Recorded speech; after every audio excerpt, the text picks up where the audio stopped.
Bonjour, pour cette deuxième partie, nous allons continuer de discuter sur les indispensables en couture. Vous savez, c'est le matériel de couture qu'on ne peut pas se passer. Vous avez vu la première partie? Vous l'avez aimé? Si vous l'avez loupé, ne vous inquiétez pas, vous pouvez retrouver la première partie en cliquant sur le lien qui s'affiche en haut. Je vous détaille tous les outils de coupe, les instruments de mesure et j'en passe. Là, tout de suite, je vais aborder plein de nouveaux sujets. Les aiguilles. Vous savez, chaque type de tissu a son aiguille. Et pour coudre dans de bonnes conditions, je vais tout bien vous expliquer. Je vais également vous donner des petites astuces pour choisir sa première machine à coudre. Surtout si vous en voulez une d'occasion. Petite parenthèse, si vous voulez vous abonner à ma chaîne YouTube, vous pouvez le faire à tout moment. Surtout si vous aimez mes vidéos, cela me motive à vous partager plein de nouvelles. Vous êtes prêts à découvrir cette deuxième partie? Allons-y!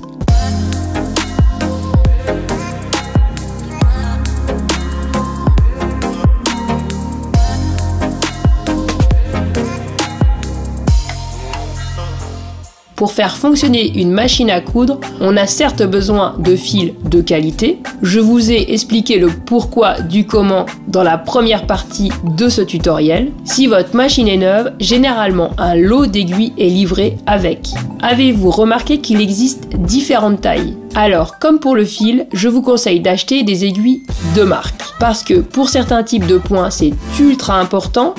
Certains points peuvent être sautés et si le point droit n'est pas régulier, cela peut venir du fait que l'aiguille est abîmée ou alors que l'aiguille est de mauvaise qualité. Au début, vous avez juste besoin des aiguilles standards pour coton. On a besoin du 80 et du 90. Parfois, vous aurez un lot d'aiguilles donné lors de l'achat de votre machine à coudre. Les tailles varient de 70 à 100. Plus le tissu est fin, plus on prend une aiguille fine.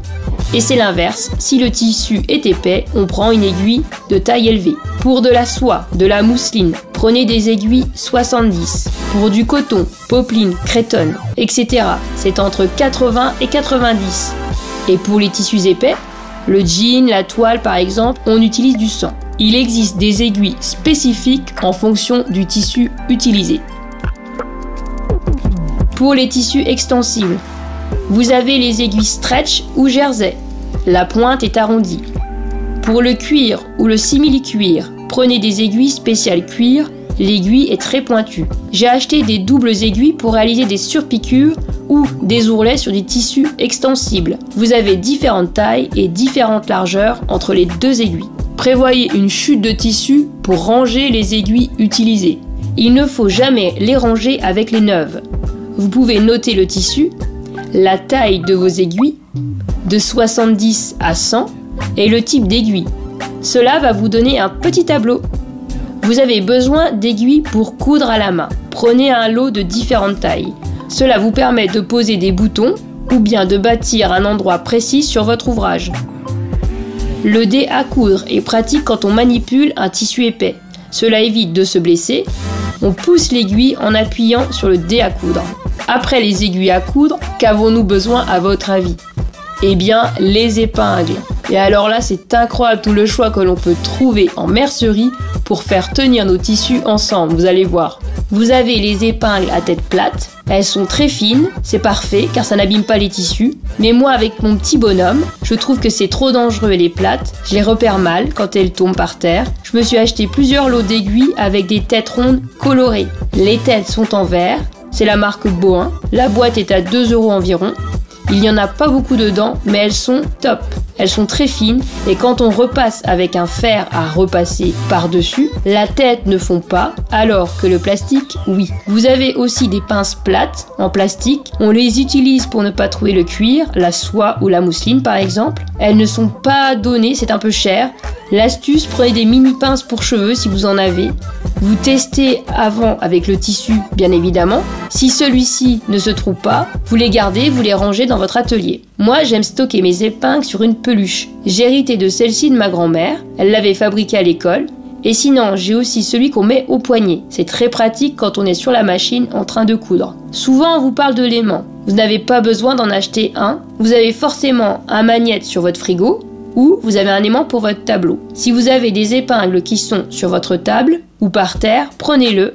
Vous allez voir, cet aimant va vite les ramasser et aussi bien. Je trouve que c'est plus joli de les ranger sur la peluche et c'est plus simple à saisir. Je déteste me pincer avec les aiguilles, alors je pense que c'est plus pratique la peluche. Le matériel le plus coûteux, c'est l'achat de la machine à coudre sans hésitation.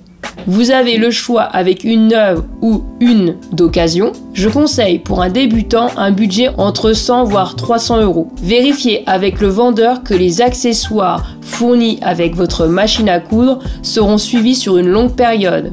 Ne négligez pas les différents pieds presseurs que l'on peut trouver en couture et qui sont très pratiques pour coudre des projets. Pour moi, c'est un détail important, surtout si vous souhaitez vous perfectionner par la suite. Je vous conseille toujours de tester votre machine à coudre, qu'elle soit neuve ou d'occasion, et je vais vous montrer par quoi commencer.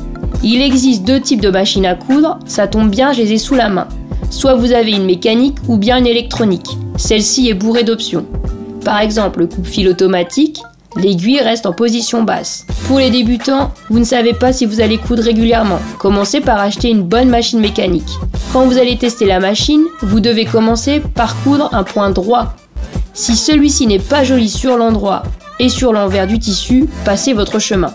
Ensuite, on fait pareil avec le point zigzag, on le teste.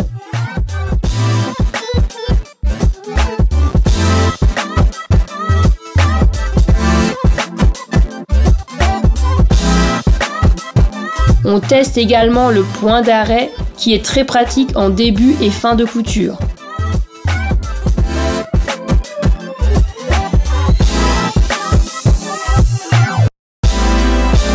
Et enfin, testez aussi la canette. On vérifie si elle se remplit bien toute seule quand on la pose sur le support, ou tout de moins que la canette tourne. Pensez aussi à prendre avec vous du tissu épais. Si la machine n'arrive pas à entraîner 2 tissus épais, l'aiguille va casser et vous aurez rapidement un bourrage de fil. Pareil, passez votre chemin.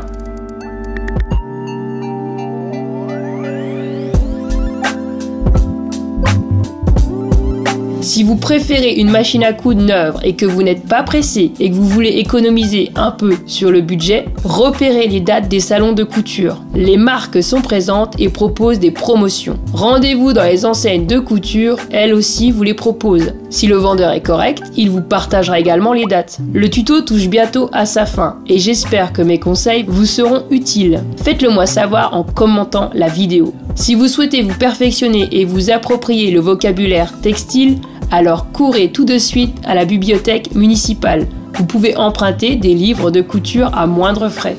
Avant de vous quitter, j'ai envie de vous partager des petits achats qui peuvent être très utiles pour vos projets.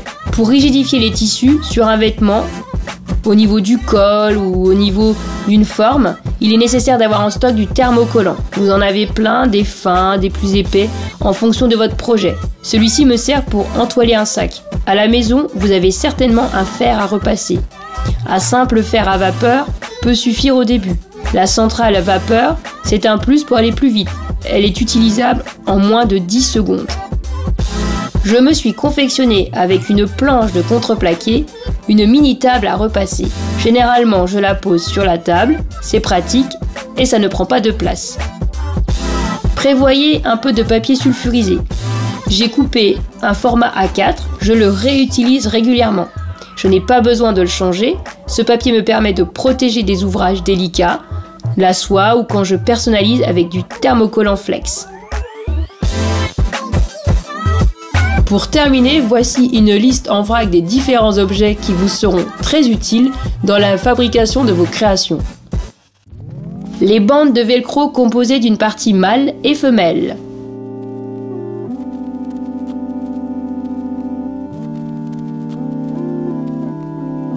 Le biais pour obtenir des jolies finitions au niveau des extrémités des tissus. D'ailleurs, j'ai un tuto sur les 6 techniques regroupées en une seule vidéo. Pour la regarder, cliquez sur ce lien.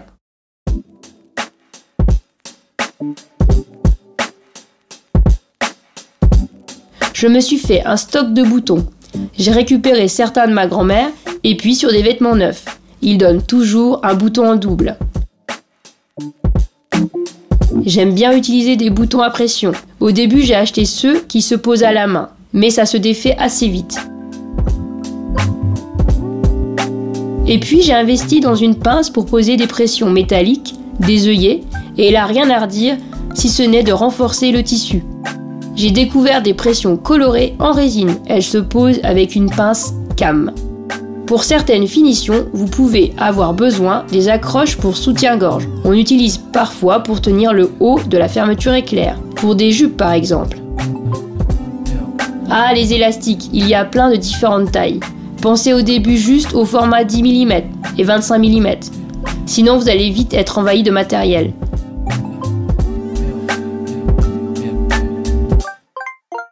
Et pour finir, les pochettes transparentes sont idéales pour ranger vos patrons. Je prends l'habitude de faire un dessin du produit, je le nomme sur cette feuille et je le scotche avec un feutre indélébile.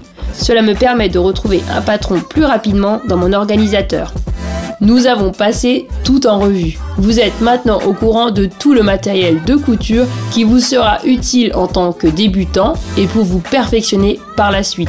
Je vous conseille de vous organiser dès le départ, de ranger correctement votre matériel. Je ne sais pas vous, mais si je ne m'imposais pas cette discipline, mon matériel de couture serait tout le temps en désordre. Et donc, pour bien travailler, je vous conseille de ranger régulièrement. C'est important. En tout cas, pour moi, ça me donne envie de coudre plus souvent. J'ai pris du temps à décorer mon atelier de couture. J'en ai parlé sur mon blog. J'ai fait un article dessus et si ça vous intéresse, je vous proposerai un tutoriel pour vous partager mes astuces déco, car j'ai pratiquement tout réalisé à la main. Si la vidéo vous a plu, likez-la, un petit pouce bleu, ça fait toujours plaisir.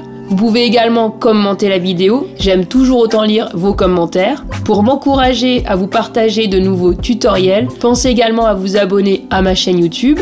Et pour ne pas louper les prochaines publications, vous avez la petite cloche en bas. Vous pouvez me retrouver sur les réseaux sociaux, Facebook, Instagram.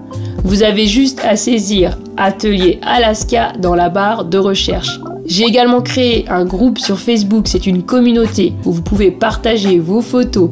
On peut papoter couture. J'ai indiqué tous les liens dans la description sous la vidéo. À bientôt pour de nouveaux tutos.